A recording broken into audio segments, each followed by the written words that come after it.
What's up, everybody? Welcome back to another episode of Ted and Tactics, brought to you by the Brotherhood Buffs. If you guys don't know who we are the ones that yell, "Go get 'em, brothers," all over the internet, and I'm sure you've seen much of our viral content. Those that don't know about the premise of this show, it's hosted by myself, Ian, and my buddy Spray9 right over here. If you're watching on video, I can't figure out how to point to him. We're both firemen. We've been volunteer firemen. We've been career firemen. Some of us are washed up. Some of us are still active, but we're still out here grinding every single day. And so you guys know the Brotherhood Buffs have founded the energy drink, the #1 energy drink on the market. You guys can see right there on top of the can, it says supports first responders. Proceeds of every can that we sell go to first responders. We've done a ton of donations, and guys, you can use code TED75 for 20% off, and you'll see why that is very important. TED75. We got some special stuff for you today. Spray9, how you doing down there in South Carolina? What's good, brother?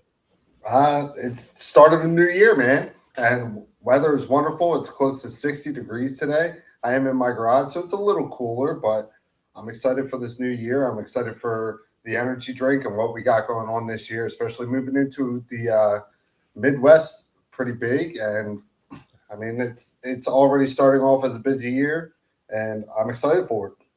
I love it. I love it. Real quick, while I do something I actually just downloaded right now. I'm looking forward to uploading this. We're in the new year. We're having fun. Guys, the episode's brought to you by the energy drink. Use code TED75 for 20% off your first order. And also, as you guys know, we are big-time buffs. We enjoy paying attention to what's going on in the fire service all across the country. And Spray9, through some of his contacts, has been able to get us access to alert page. And we will be continuing to monitor what's going on at any given time throughout the country. And as he talks to you about that, I'll be uploading my very, very special new audio that we have for every time there's a box during our show.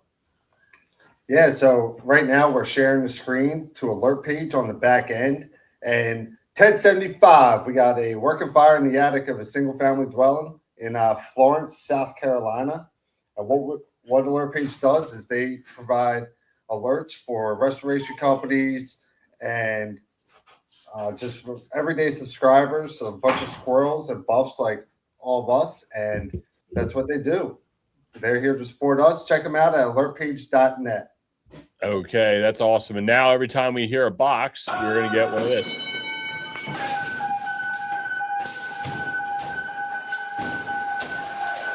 TED75. So, I got to stop that from looping. Anyway, I got to fix this. But either way, I got the TED75. I got it going. Hopefully, you guys were able to hear that. So that'll be fun. We will spot check that throughout the show. But before we get started, I'm going to crack a watermelon wave here.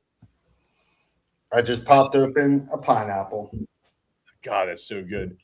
All right. So if you guys don't know the premise, real quick, Spray9, talk to us about the pineapple. What are you thinking there, guy? What do you like about it? It is so refreshing, man. I never thought I would enjoy a pineapple energy drink. And when you guys hit me up and you guys are like, yo, Spray9, you got to check out our drink. I was like, all right, man. I've never been a big flavor energy drink guy, but then I tried it. And no BS, I don't blow smoke. It's very just smooth and refreshing. And dude, it's just absolutely wonderful. And a combination of the pineapple in the morning, watermelon in the afternoon, especially down here in South Carolina on a hot summer day, it's just wow. I really don't even have words for it, man. Well, there you go. You gave us words for it. Yeah. Thank you, Bob, for coming up with that flavor profile. Before we hop into it, you've been working over the past few days. When you going back to work? Talk to us. Any big incidents to close out the year? You've been working or you've been off? What's been going on down there in Charleston? So I work for a department where we work the 48-96 schedule. We could talk about schedules another time. But I return back to work tomorrow. So I've been off the past 3 days. Today's number 4. But I also work part-time for a restoration company. And so right before this, I left a fire in a strip mall in Myrtle Beach. the North Charleston area had a few fires overnight, and just life's just busy. Fires have been happening all over the place, just not while I'm on shift. So Yeah, yeah, I hear you, brother. I hear you. Well, we're headed out. Hopefully, we're changing some of that here soon. We're headed out to the Midwest. Going to have some fun with the energy drink. We'll bring you guys more information about that. But we are doing a major, major, major launch in the Midwest, and you guys will find out more about that. So, enough spam. Let's get to it. Let's talk about it, guys. We've gotten some feedback from some people. Thank you for that. So we've changed the show around just a little bit, but it's still the same premise. We're going to go over several news articles. We got a new segment where it includes you guys, the listeners. I'm excited for that. And we are going to work through, we're actively working through this. So please give us feedback. We're firemen. We can handle it. Go ahead, talk shit to us. We will handle it. So that being said, there was an interesting one that took place. Of course, if you're watching this on video, disregard the spam at the top about Taylor Swift. But a couple days after Christmas, there was in Hamilton, New Jersey, which is right over the bridge from us here in Philadelphia. There was 2 small helicopters that collided midair near Hamilton Municipal Airport in New Jersey on December 28, 2025. Shortly after takeoff, both pilots were flying alone. One pilot died at the scene, and the other later succumbed to his injuries at the trauma center. Hamilton Fire Department, police, and EMS responded to the aviation crash site. Crews extinguished a helicopter that was engulfed in flames and worked with multiple agencies on scene. If you continue to read through the article, they talk about a couple people believe that they were flying in some sort of formation. So, guys, if you want to see the article that we're talking about, it will be down here in the show notes. You'll be able to see everything for all the stuff that we are posting. With that being said, I can't say that I've ever been on an airplane crash, nor have I really worked in a jurisdiction where it's something that would be possible for me. Furthermore, I do have my pilot's license, and I always kind of thought about this of like, what does that look like from an emergency response? But there's been a lot more plane crashes that we've been seeing online. Sprayed on, you work down there in DC. There's a very notable or you volunteered out there in the land of Kent, kind of far from Reagan and Dulles, but you guys were there on 9/11. Have you ever responded to an airplane crash? Helicopter crash. Really? Yeah. So back September 27th, 2008, Maryland State Trooper 2, so Trooper 2 for the Maryland State Police, was transporting a crash victim from like Waldorf, and they were going to the trauma center, and they got lost. They lost communication with them, and they crash landed in like Ritchie, so 37th area. They dispatched 37 to go investigate, see if they could locate anything, and then finally they found Trooper 2 down. I think it was like a park or whatever. So all the MSP workers died. There was a volunteer from Waldorf on the helicopter also. She passed away, but the person that they were transporting from the crash scene, she was on the backboard. She lived, and so the crash scene was just an absolute mess. The helicopter was not on fire, but there's just everything everywhere. Yeah, well, and that's kind of similar to what you're seeing here in this picture. You can see those that are watching online, the video format. You can see the one helicopter seems to kind of be intact, and the other one just seems to be kind of blown to smithereens. And I guess, kind of what you're describing as well, it's probably like a large scale incident, not only from, the hazardous material, the jet fuel, depending what type of helicopter it is, but just the vast landscape of like how these parts could have been spread across a large area and how to deal with that. Right. And for us, when I got there, I was on mini pump 33 with Maine, and when we got there, it was a little bit later, but they started bringing the girl on the backboard out, and so we fired up mini pumper 37 and like rinsed her off because she was covered in diesel fuel, and then she got thrown in the back of a medic unit and taken to the hospital. shortly after that, I believe we got return to service because there wasn't a whole lot to do after that. Because unfortunately, you know, the members of that aircraft, they all succumbed to their injuries on the scene. So you can't really do a whole lot, unfortunately, right then and there. And so we returned to service, but I do recall that it was just it was a mess. And Yeah, you got to do what you got to do. It's kind of like a vehicle rescue. I always I don't say laugh, but kind of laugh at people that are like, "Oh, vehicle rescue, we got to go, we got to go." It's like you're going nothing more than a vehicle accident. And yeah, there might be something to do, but guess what? When we get there, if they don't need to be rescued, like there's nothing to do. Like that's it. Like the people are out. That's like what do you want to do? Like I don't know what to tell you, right? So I think that's a interesting point that you have about the accident site or the accident crash. It's really just turns into a whole bunch. It's really more for the big agencies to come in and then go ahead and investigate.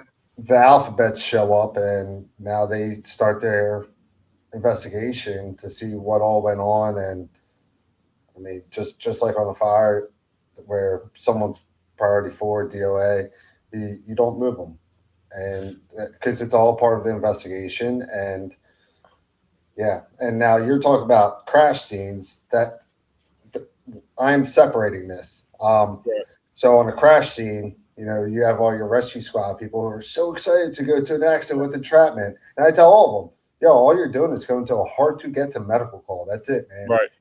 You cut a door off so that they can go to the hospital. It's just a medical. That's it. Right.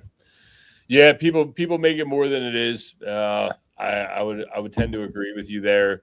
You know, from a helicopter or aviation crash standpoint, I don't know that there's much that you can prepare for, much more than what a vehicle accident is. You know, yes, you know, you got diesel fuel. I don't know, hanging around Baltimore, yeah, every once in a while you see BWI burn the burn pit. It is impressive when they light off jet fuel. You know, it puts a lot of smoke out there. But in the same sense, it's just like, that's it. Like, I don't even know what to prepare for. Flying a little Cessna, which I did, there's not much to those things. They're literally nothing more than an aluminum can. And I'm not trying to, you know, selfishly plug the drink here, but they're nothing more than literally an aluminum can. I remember one time flying, we flew out of here just outside of Philly, out to Lancaster in complete cloud cover when I was trying to get my instrument rating. I just remember flying along. I'm flying in a 1969 Cessna 172.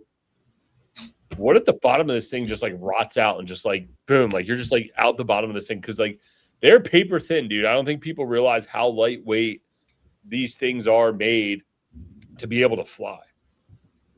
So, other than that, I guess really from a command standpoint, not that that's really my jam. I kind of look at it from a fireman standpoint. I'm going to go in there. I'm going to make sure that the fire's out. You know, if we can get the people out, great. You know, secure their life. I guess from a command standpoint, you almost got to do one of those, what was that NIM shit where you got like sectors and like divisions, right? Like you might have someone, go check that side of the highway, and that's your whole division, right? I mean, you could be covering a couple acres, especially those the few commercial airliners that have crashed as of recent, like that one in what was that, Memphis? Was that UPS in Memphis or wherever that was? Yeah. It comes over that business park. That was fucking impressive, bro. Like, yeah, I feel bad for the people that died, but holy shit, just think about how fast these things are going and just the amount of wreckage that you got going down. The guy, Greg Bickle, the NASCAR driver who just died, again, that was on the runway. Dude, these runways are 10,000 feet long. 10,000 feet of just straight up wreckage it's pretty goddamn impressive. So, yeah, I mean, honestly, 3-letter agencies, we're out. I'm gone. I'm not doing much when it comes to that. And then, other than that, something I was thinking about is like, on a vehicle accident, you got to go secure the vehicles.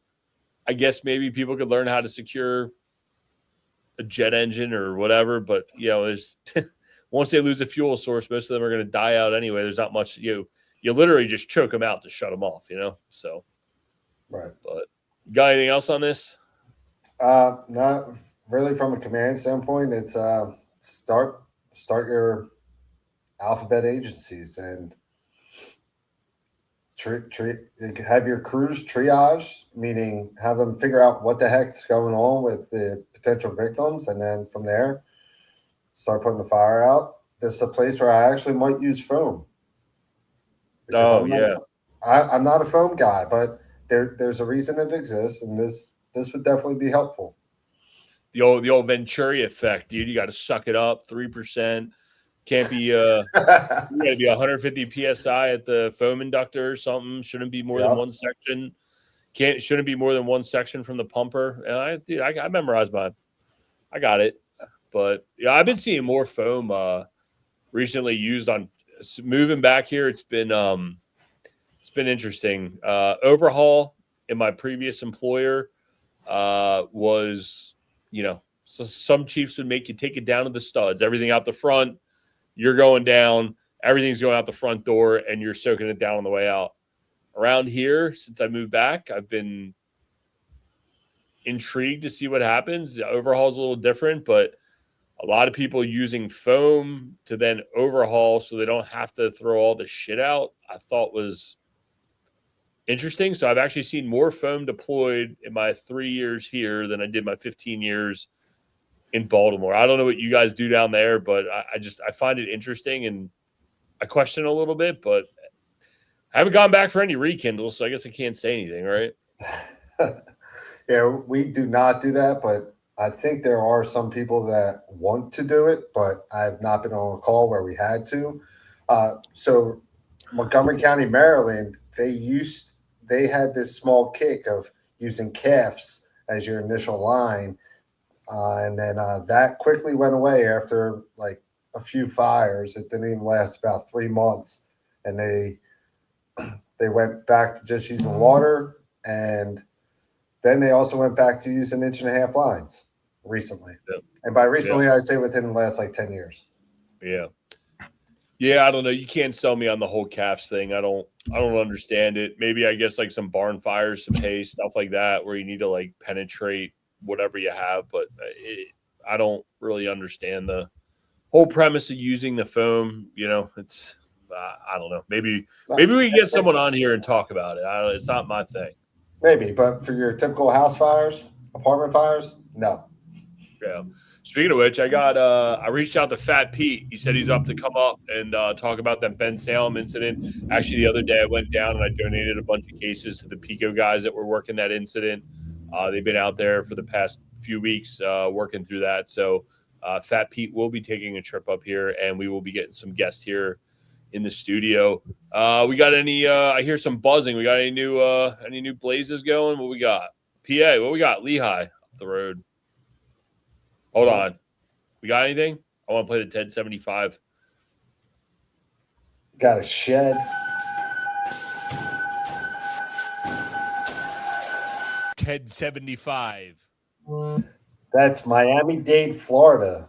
They got a shed on fire on the Charlie side of a single-family dwelling. All right. They just had a extinguished fire in an electrical box of an apartment in Lehigh, Pennsylvania. Yeah, not far. Not far. All right. Well. And then all right. down in South Carolina, they have a bunch of vehicles and brush and a shed on fire right behind the house in Berkeley County, South Carolina. Berkeley, how far is that from you? About 2 hours. All right. Mount up. Let's go. Let's go. All right. Let's see what we got. Okay.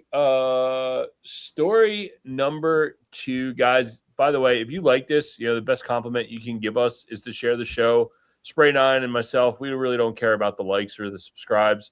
But if you guys want to share the show, get more people talking about this, the more topics we can get, the more fun we can have with this show. So we appreciate all the support, guys. So topic number 2, the older I've gotten, the more intrigued I've gotten on some of these ones. But from the Houston Chronicles, story number 2, Houston firefighter Brandy Alanis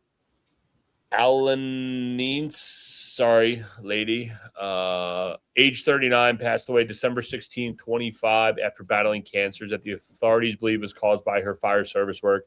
Her death has been classified as line of duty death under recent federal legislation and presumes certain occupational cancer and duty related.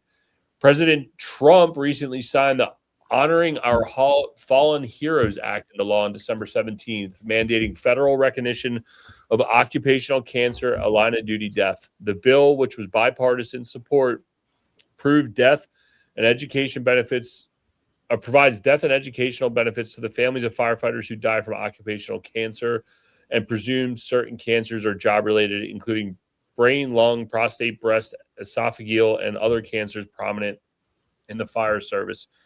And we will be putting a link directly to the Senate's directly to the Senate where they talk about it. It was bipartisan. I can tell you my political beliefs later, but Democrat Klobuchar and Republican Kramer announced that their bipartisan Honoring Our Fallen Heroes Act has passed in the Senate. The legislation, this was written right before it went to the president's desk.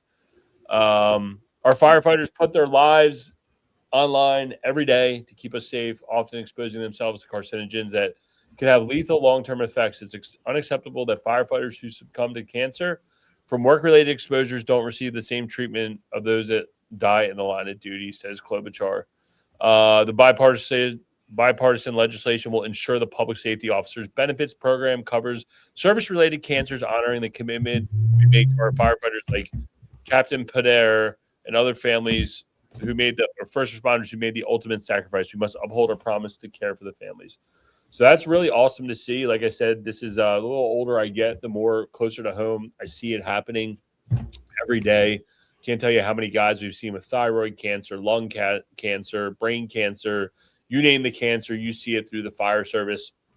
Sorry for the loss to Brandy out there in Houston, but it's really good to see that like politics can actually be pushed to the side and everybody can agree that first responders need to be supported here. So I think that's awesome that they've recognized occupational cancer risks in the fire service and that they're actually going to start covering them.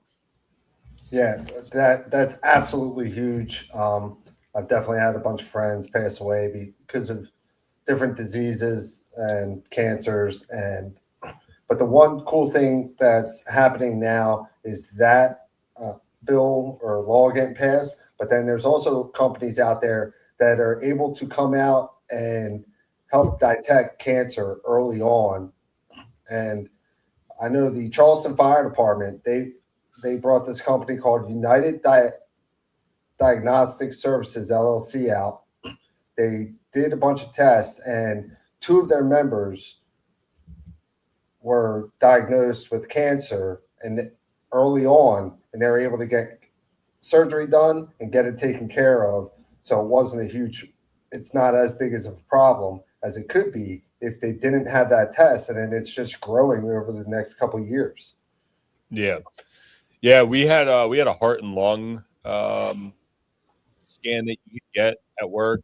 I always avoided it because I was always afraid that you'd be like you're too fat and unfit to go back to work, and that'd be the end of it. But looking back on it, all the days of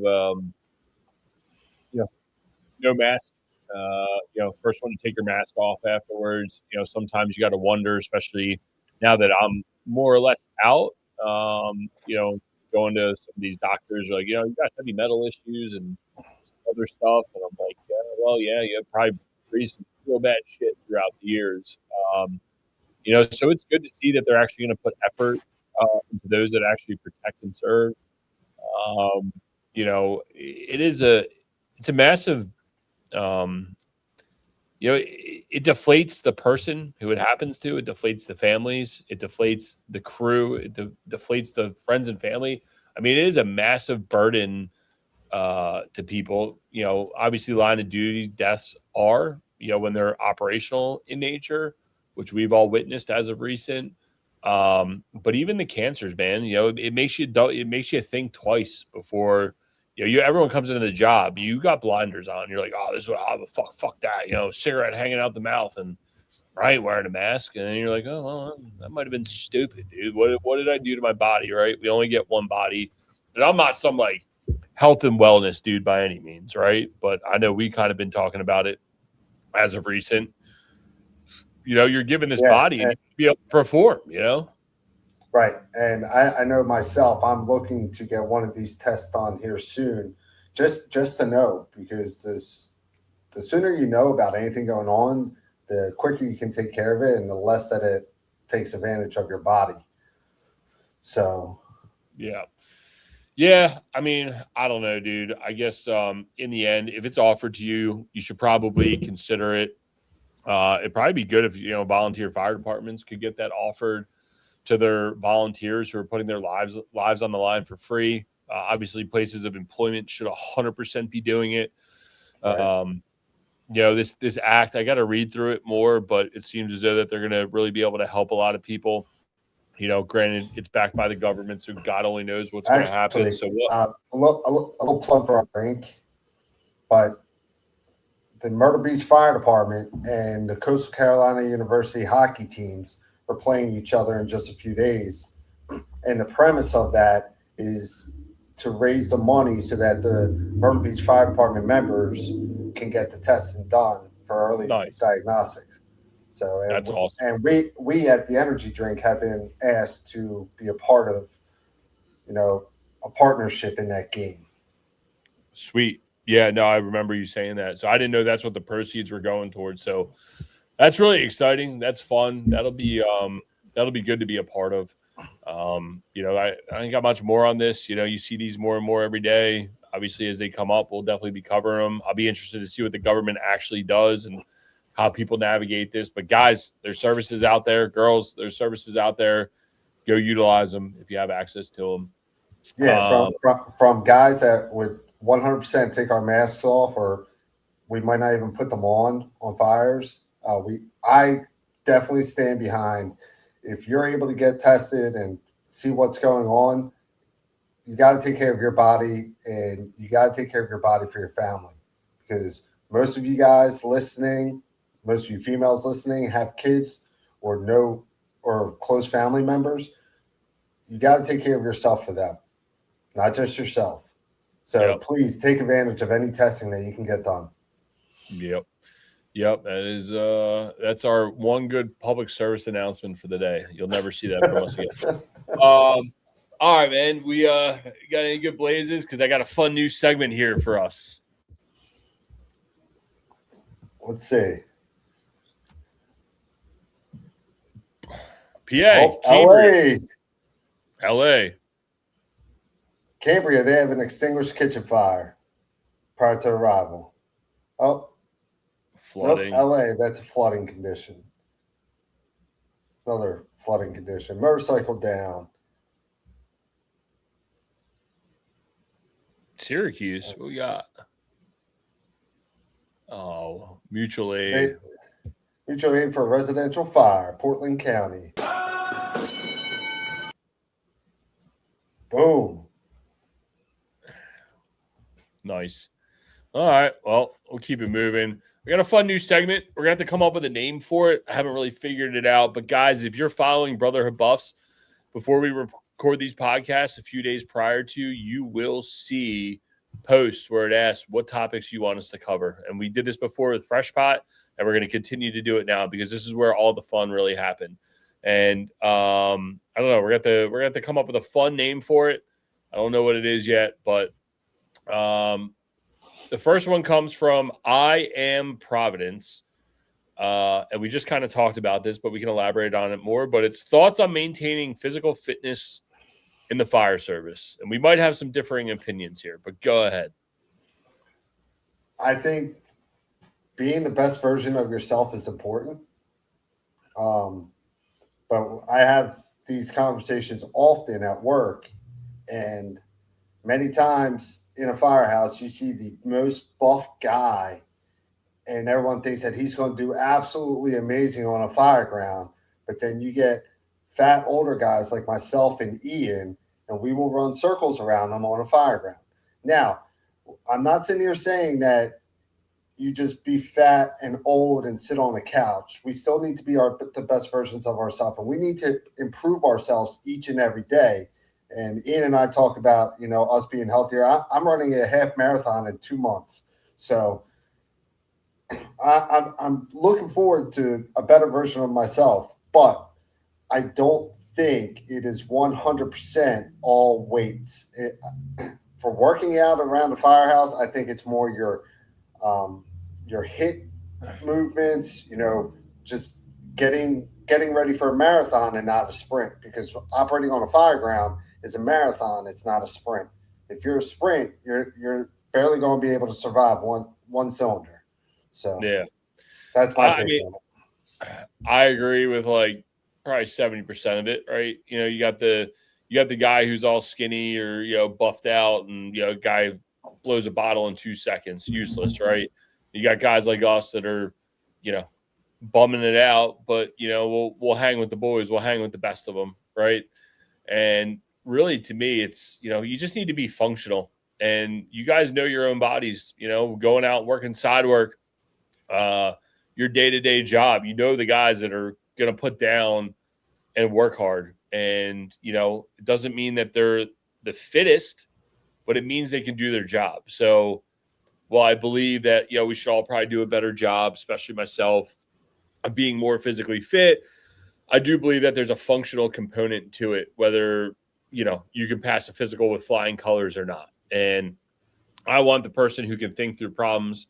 I want the person who has mechanical aptitude and fortitude to continue on, right? Like I was never good at like lifting super heavy weights, but if you told me to take one guy could put 1,000 pounds on his back and squat it, but then if you told me, hey, do this at 10 pounds 100,000 times to lift the same amount of weight as the guy that did the 1,000 pounds one time, I'd rather do the long haul and just go slow and steady and keep going and going and going. So I think you need to know your body. I think you need to define what physical fitness is. I was never big on working out at work because no matter what, you're going to get hurt. You're going to be doing some sort of workout and a box is going to come in and you're smoked. It just wasn't my jam. I would bench press a little bit here and there, do some stuff, but it wasn't like I have to go do it like some other guys. Yeah, So for myself, when I was living at Bladensburg before I moved up the street to Kentland, I did like a shoulders workout really hard, and my shoulders were fried, but I'm on the hook and cam position on the truck, and we run a fire that night. I could barely lift my arms to do my job on that fire ground, and that's 2006, 2007. So from that point on, I'm all about getting better, but not smoking yourself, just getting your heart rate up and building that endurance rather than, hey, we're going to go lift a lot of weight and really crush ourselves, because then if you're crushing yourself and then you run a fire, you're not doing what is best for the community. yeah, and there's one piece of physical fitness nobody can train you for, and that's staying up for 3 days at a time, right? Like that's the fitness shit that like I want to see guys be able to bust through. We got visitors. What we got? The physical fitness of coming in and having to work for 2 days straight or whatever it is. It sucks that that's the situation, but in the same sense, you need those guys to be mentally prepared and be able to work through that.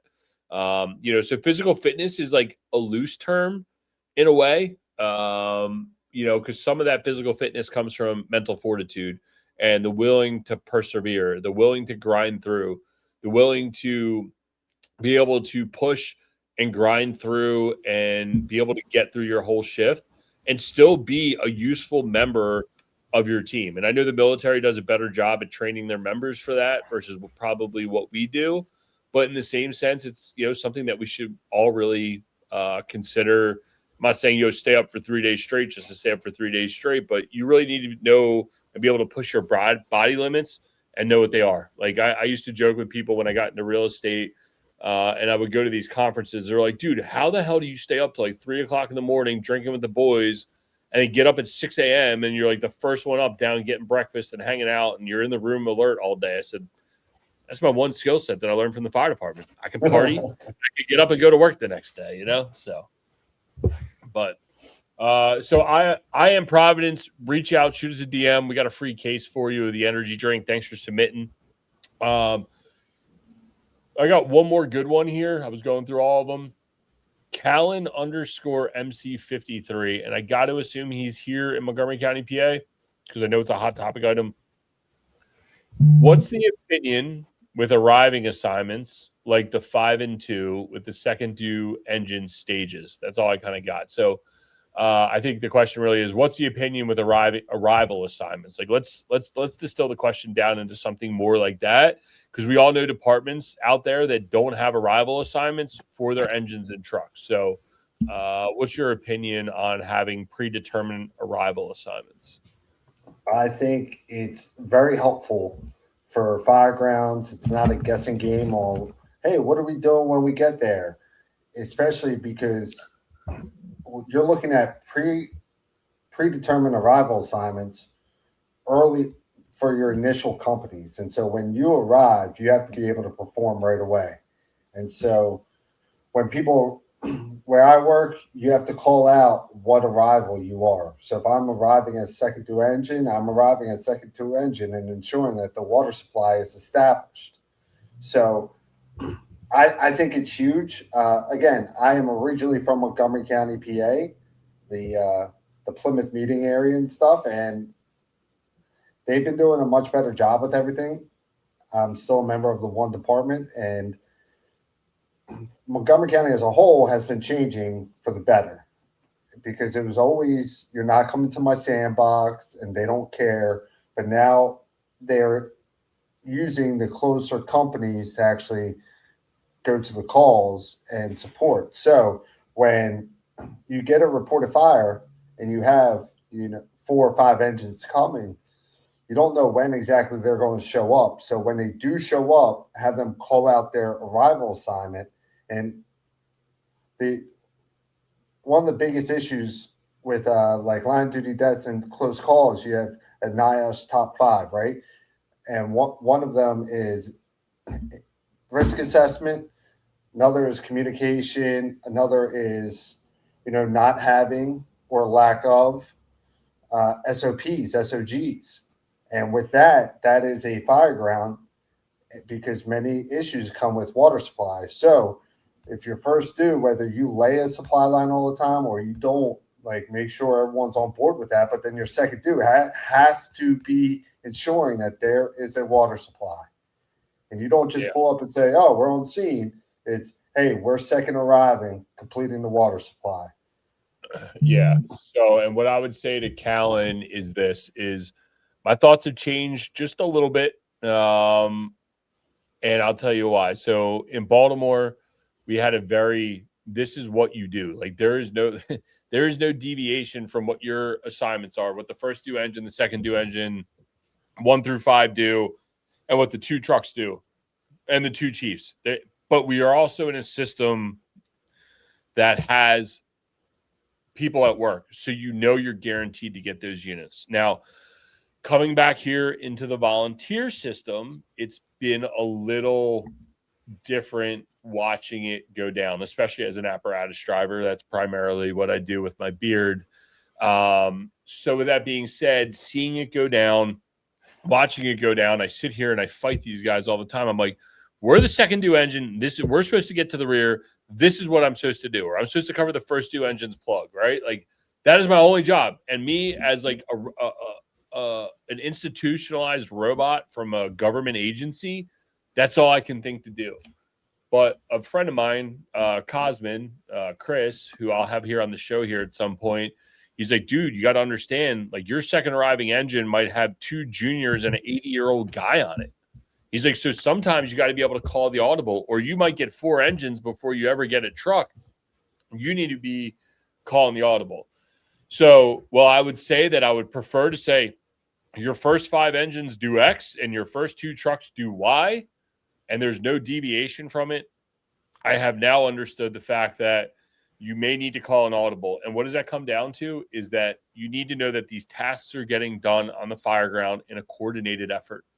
Side by side with that conversation is you need those things to be happening, but you also need not to put the load on the incident commander to say, okay, engine one, you're the third arriving engine, and I need you to do this. They should already have that in their mind. Or the incident commander says, hey, engine one, you're now going to be second arriving, or you're going to be third arriving, but there's no trucks. I need you to do the first due trucks work. Well, if you're the second due truck, you need to be thinking ahead and saying, oh, man, the incident commander wanted these guys to do that. They've taken my job. Hey, incident commander. Hey, command, do you want me to do X, Y, and Z, right? Like, you need to be in the game knowing these things need to be getting done in this order. And I think that's the only thing that I would kind of say that's my mindset's changed a little bit. However, I'd much prefer to just say, all right, the rundown is this and that's that. But I understand how people need to call the audibles. So I understand the audibles, and you have to be able to call the audibles. But when's the incident commander, or when are everyone else operating on the fire ground going to know that just a 90-year-old guy drove it with two juniors? When? Right. When do they know that? They arrive and just no one says anything, and you just know a rig arrived. Right. So that's why, especially for Montgomery County, I've been, in the different chat forums and stuff, I've been telling people, you mark up with your staffing, but you say 3 and 1, something along those lines. All right. You have 3 certified interior guys that are going to wear packs and go inside, and you have 1 that's just a junior, that's just the driver or whatever. So if you have a rig that has the old man that's driving and 2 juniors, you have 0 and 3. Right. Yep. And so that way, when they mark up and you hear 0 and 3 and dispatch communications, they put it in the computer that engine so-and-so is responding with 0 and 3. As a command officer, you can look, say, cool. They can fix the water supply. They can get the hydrant. End of story. Yeah. But that way, prior to everyone showing up, and then it's, hey, they are going to supply a hydrant, but I need manpower to go inside this building. Give me additional units coming. And you know that right away, rather than the rigs just showing up and not doing anything. Yeah. Yeah. No, I agree with that 100%. And a lot of that comes down to the incident commander. It also comes down to communications. Whatever your communications is doing, I know they're different everywhere. In Baltimore, we had really good relationships with our dispatchers. They're the air traffic controllers that are dictating, hey, you need to divert, you need to do this. They're assisting the incident commander.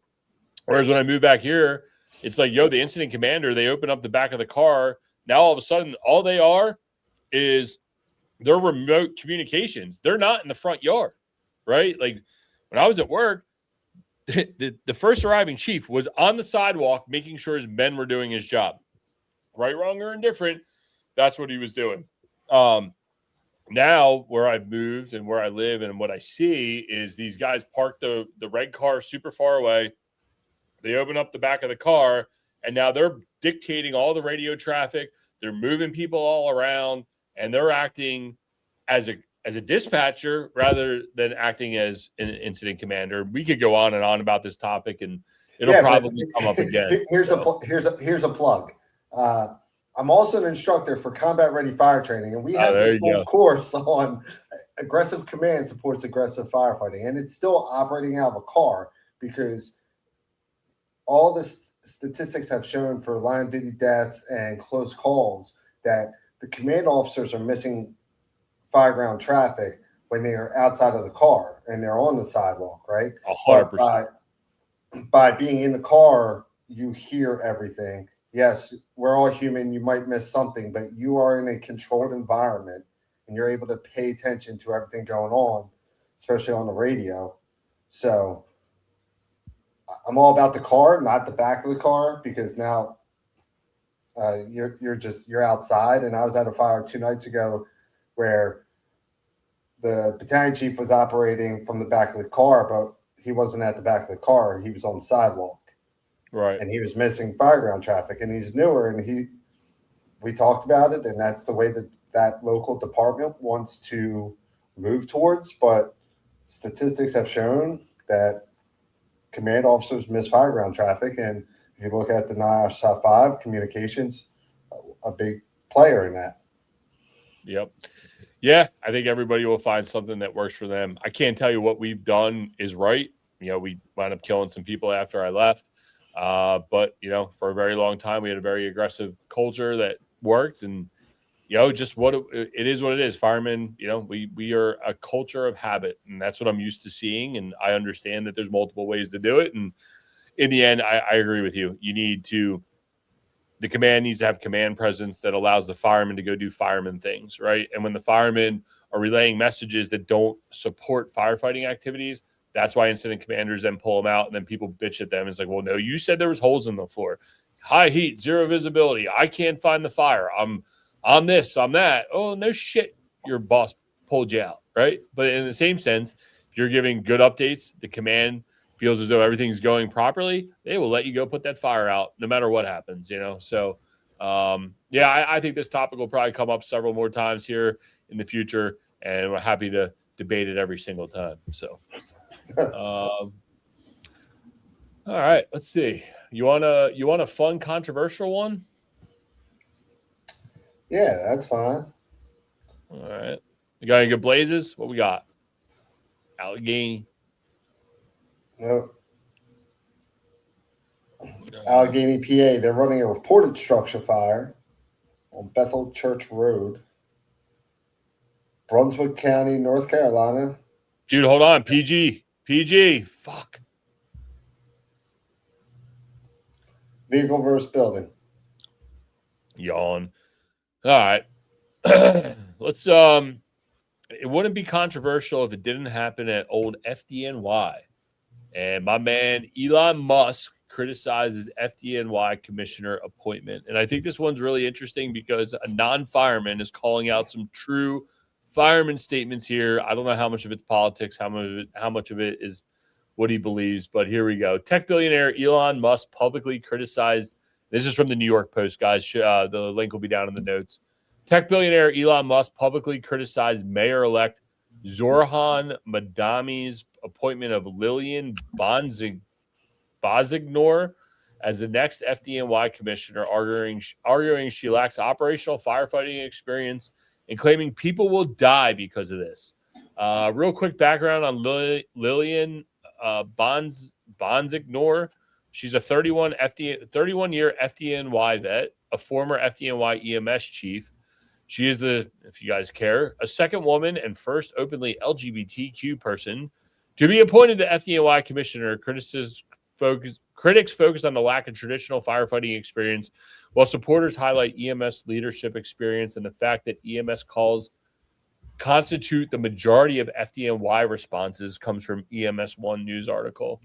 Some other highlights from the New York Post article. And this is some of the political commentary, but I think some of it's relevant here. I don't want to make this show about politics, but be interested in your guys' thoughts here. So a couple of the comments were, here we go again, said longtime TV personality Megyn Kelly. Zoran Madami appointed Lillian Bonsignor as new FDNY commissioner. Only problem is she's never been a firefighter. Words of advice: you can't put out fires with rainbow flags, says conservative InfoWars talk show host Brennan Morello on X. This is a freaking train wreck, barked Eric Daughtry, chief content officer for Right Line News. Glad I don't live in New York City. Now, from the other side of the aisle, we got the last two FDNY fire commissioners appointed by New York City Mayor Eric Adams had zero actual FDNY operational experience, said retired NYPD Lieutenant John McCary, who co-hosts the New York Finest Retired and Unfiltered podcast. Eric Adams, current New York PD police commissioner Jessica Tisch, also has zero law enforcement experience. It goes on to say that Lillian has 30 years of FDNY EMS experience, and the overwhelming majority of the calls are handled by EMS. And finally, former FDNY Commissioner Laura Kavanaugh, who was the first woman to hold the title, praised Bonsignor's hiring on LinkedIn. Well, I was sworn in. I said it only meant something to be the first if I wasn't the last. I'm so happy I didn't have to wait so long for that to be the case, said Kavanaugh, who served as the fire commissioner from Feb 22 to August 24 under Adams and also didn't have firefighting experience. Where do you want to begin as we step onto this landmine? You want me to go? Because I got a lot to say. You go. You guys, I don't know where I'm going with this, so you can start. I mean, I would say take all the political, like, you can't put fires out with a rainbow flag. Fine, whatever. It's funny. Like, it's a shot, right? I don't really care if you're gay, lesbian, black, white, green, orange, yellow. The question is, can you do the job? Have you held the position? Do you resonate with the men and women who serve you? Do they have respect for you because you've been in this shit with them? And, well, what Elon's saying may or may not be true, that people are going to die. Probably not. People are going to die whether it's the most experienced person or not. I think what it comes down to is the rank and file having respect for their leader. And when the mayor does this, and Adams did it, and this guy's doing it, it happened to me at work where they bring outside people in. Granted, they all had firefighting experience, but they weren't groomed from us. It is a slap in the face. It's a slap to the dick to the guys and gals who work for the department.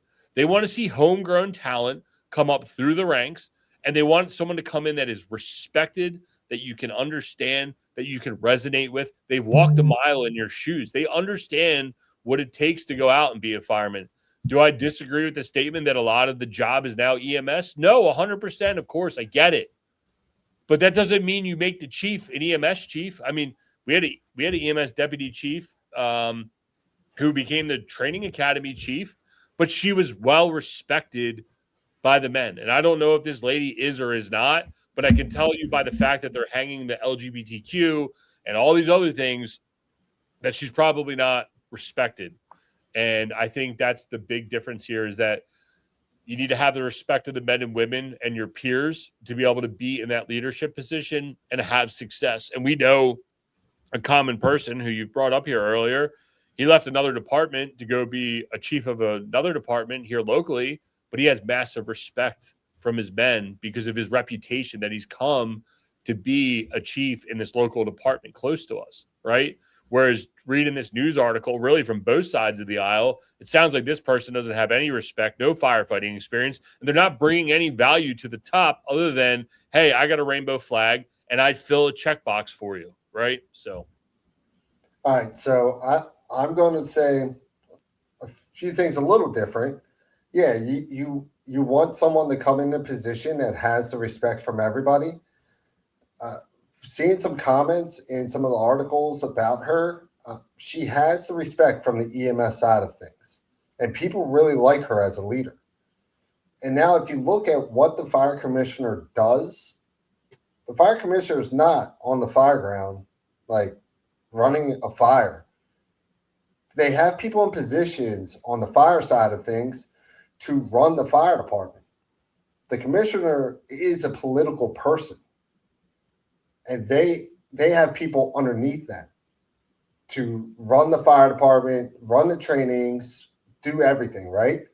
So, especially a department that large, the commissioner is not, the commissioner needs respect and everything, and it takes a bit to get that, but it seems like she has respect on the EMS side of things.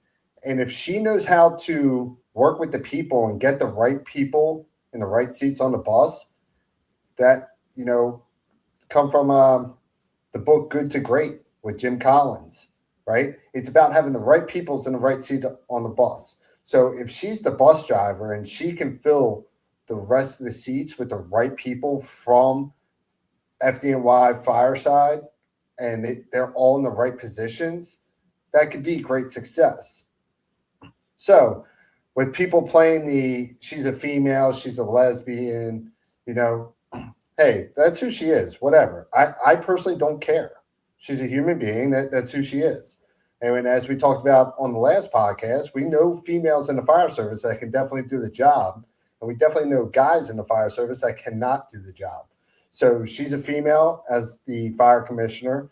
Yes, she does not have fire service background, but she does have emergency services background, and she seems to be well liked on FDNY EMS side.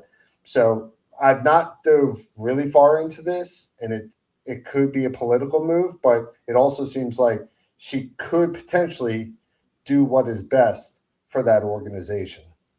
Yeah, I mean, they probably don't help themselves when they lead off. Oh, it's, they because the PR person's the one putting this out to say I'm the first openly this or I'm the first that, right? And I think that's where the rub, especially with where politics are today, is it makes it so tough. And I don't disagree with you. Maybe she has the respect of the men and the women in the EMS side of things, but in the end, you need to gain respect from everybody. And they're not really putting themselves in a better position. You're right; it is a political position, especially in the FDNY, and they do have chiefs under them. And we got to see what happens. But we all saw what happened in LA when they did something similar, right? You had all the wildfires and all hell broke loose, and there's no answers and everything else. And I don't want to put this person in that position, but I don't know, man. There's just something about having a homegrown fire chief who's come up with the ranks next to everybody that has been on the streets with the fire and EMS. And, it sounds like, she comes from the other side, but there's just something about it that I think goes a long way that makes it different because I don't know, just the statement of, oh, well, the majority of the calls are EMS. Like they're trying to justify why they chose this person. So that puts up Spidey sense to say, well, did they pick the right person? Or are they using this as an excuse to pick this person because they're willing to be the hinge head to shut down companies, reduce firefighting force, whatever it is, right? Like that's how we got our one fire chief, James Clack in Baltimore. He was a hinge head. He came in and said, I can reduce the fleet. I can reduce the amount of stations. I'll do this for you. I'll be your hinge head. And when you see some of these words, I think just Spidey senses go up and it's like, whoa, time out. What's going on?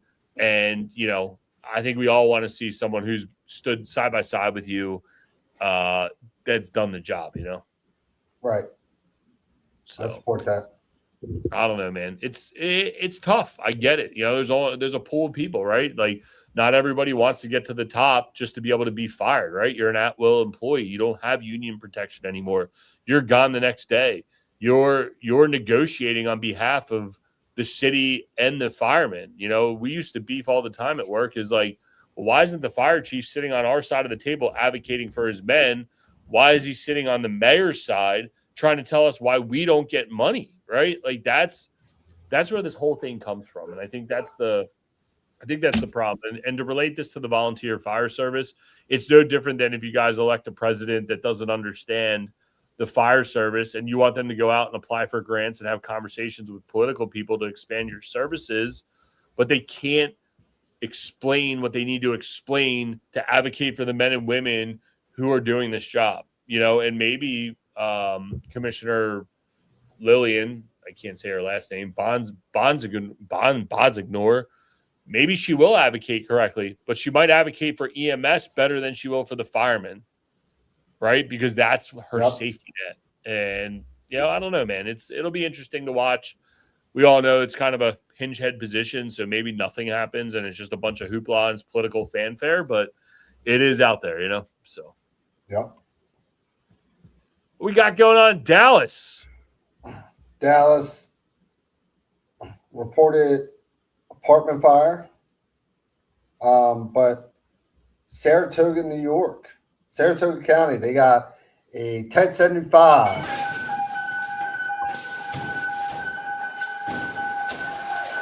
1075. They got a 2-story wood frame multifamily with fire showing from the second floor. So at least it's a top floor fire. If it's on a lower floor, that could be a little more challenging. You need additional manpower, many tactical areas. Sussex, what we got? 2 sheds on fire. A lot of shed fires today. Hey, man, people out there smoking their joints in the sheds, hiding from their wives. That's it. El Paso County, Colorado, working fire in a 2-story wood frame quadplex and they got water on the fire. Hey, let me ask you something. You roll up to a 2-story wood frame dwelling. What's your size up? Do you say wood frame dwelling? 2-story single family. Well, I'm trying to get better about announcing like the type.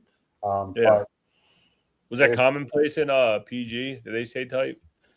Now they do. When I was riding the seat all the time, no. Yeah, you just turn around and yell 4! 4! There's a no. We'll have to study that one day. Nice. Yeah, no, it's just interesting to see how people call in different size ups. All right. It wouldn't be a show if we did not at least cover one volunteer fire topic, because most of us, that's where we started. But where are we at? Let's see. This came from Fire Rescue One. Utica Fire and Rescue in Indiana has reorganized all its volunteers, all volunteer fire department that is preparing for a full 24/7 service. The department is focusing on staffing, training, and operational readiness.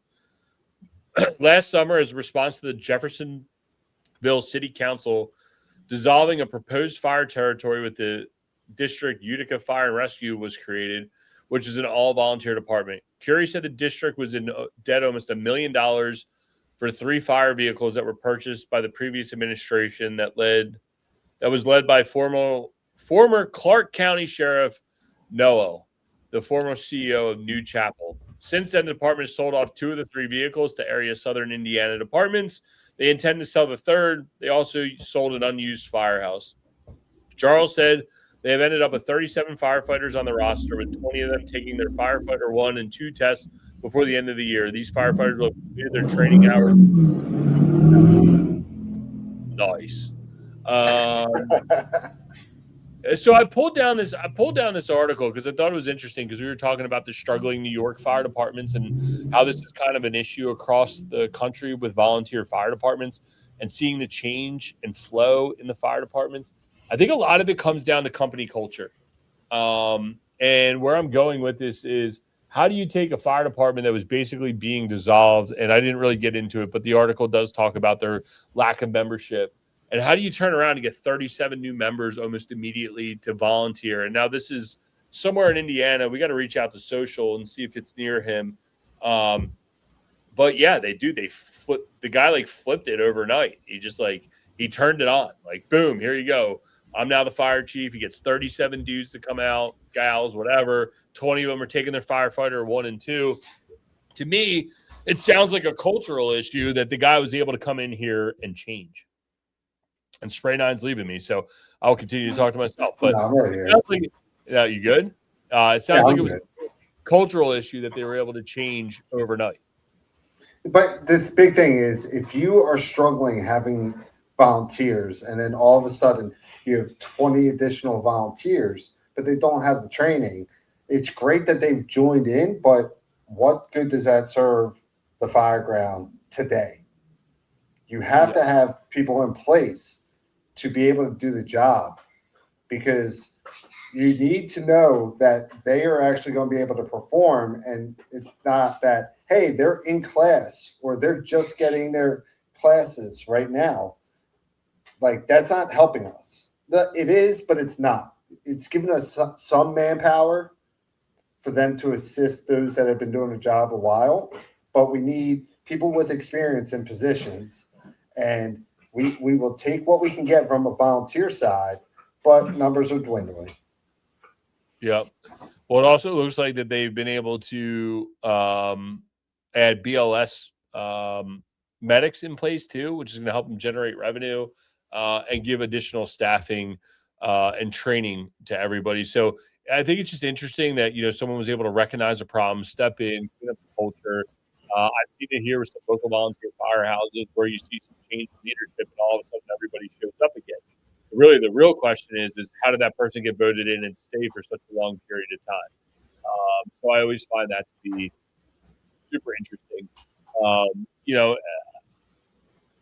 I think really what it comes down to is how do you activate your members, especially in some of these volunteer fire departments where you're only taking a few hundred runs a year.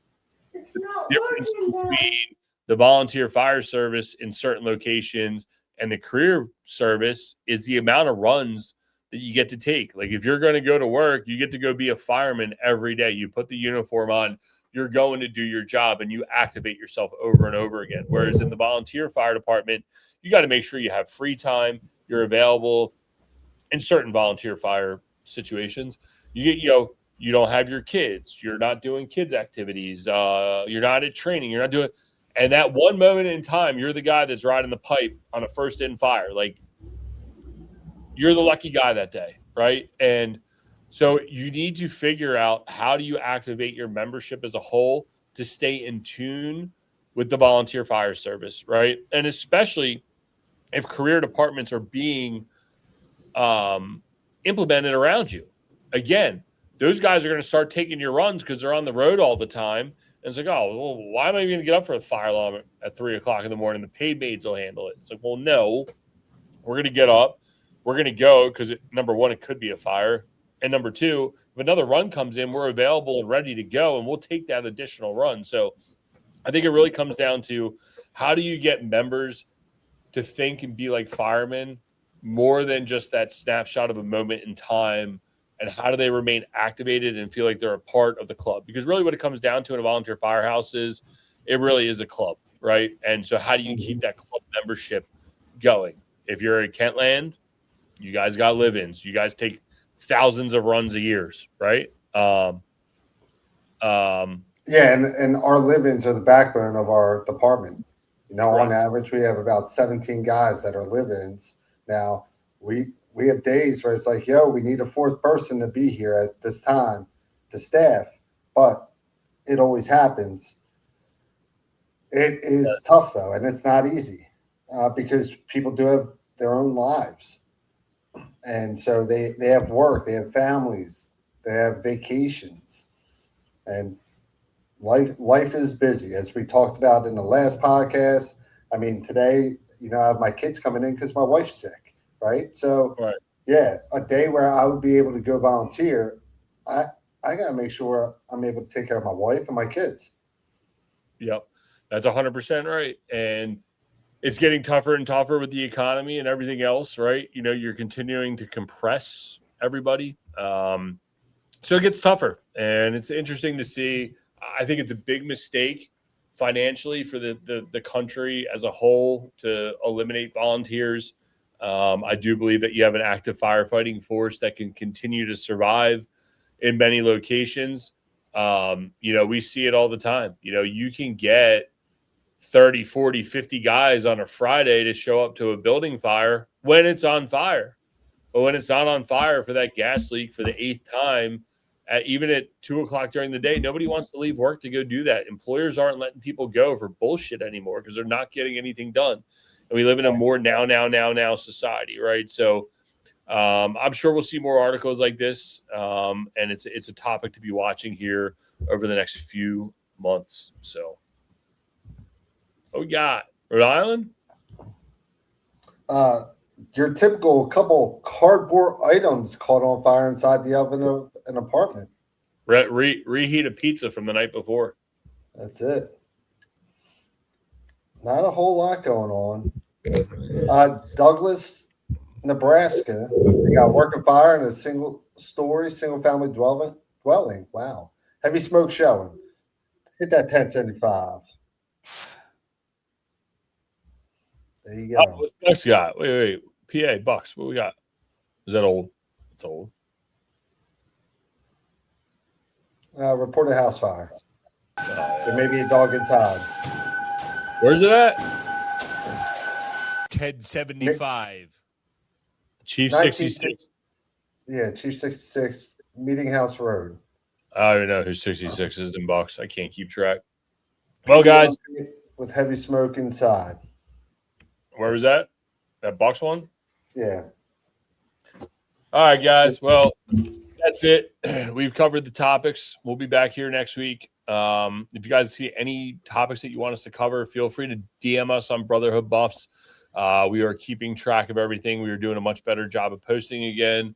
Guys, this episode was brought to you by the energy drink. We support first responders. Use code TED75 at theenergydrink.com for 20% off your first order. Proceeds of every can that we sell, 100% go back to first responders. And I can give you guys a rundown. We'll cover that one day of everything we've done. But this has been awesome. This has been fun. If you guys have any topics, make sure you see anything you want us to talk about, toss it to us. We will be here. Go check out Spray 9. He's all over socials. You can check me out over at Brotherhood Buffs. We appreciate everybody, and we will catch you guys on the next one.